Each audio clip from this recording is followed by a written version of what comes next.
The Philippine Military Academy brings hundreds of alumni back to Baguio City for its annual homecoming. But the star of the day is keynote speaker Panfilo Lacson, former chief of the Philippine National Police, former senator, and now presidential assistant for Rehabilitation and Recovery. Carmela Fonbuena reports.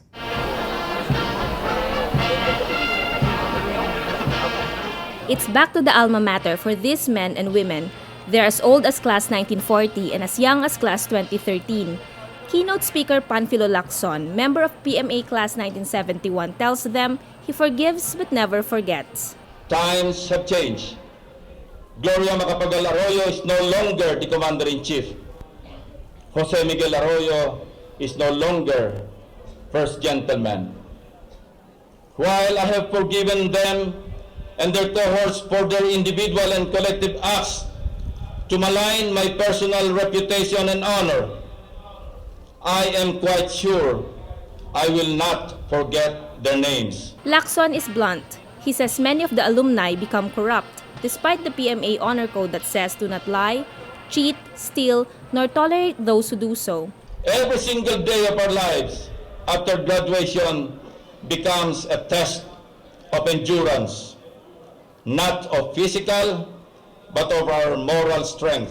There is no better feeling than one of self-respect, dignity, and pride that our beloved alma mater so arduously taught us for the 4 most difficult yet memorable years of our lives.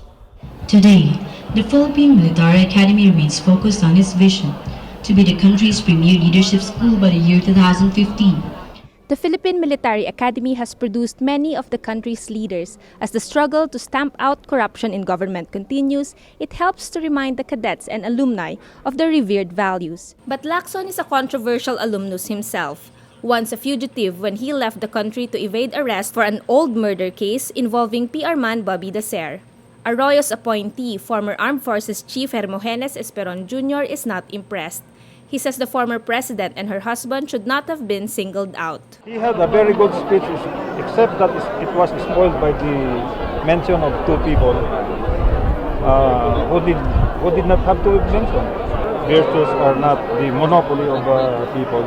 2 years before the presidential elections, the rumored 2016 presidential hopeful is back in the limelight. Lacson's new post is a chance to prove he can do better than the much-criticized ground commander for Yolanda's aftermath, Interior Secretary Mar Rojas. Rojas, whose presidential ambition is a well-known fact, also attended the event as adopted member of PMA class 1984. Sir, for 2016, may plano na po kayo. Sir, plan na lang ng... Happy Valentine's! Wala, hindi ko naisip ang 2016. I'm colorblind to politics. Sabi ko nga, puro Yolanda nasa isip ko. Most candidates with presidential ambitions eventually find their way to Baguio City this time of the year. They all know that a supportive military, or at least one that will not interfere, is crucial to winning and staying in power. Carmela Fonbuena, Rappler, Baguio City.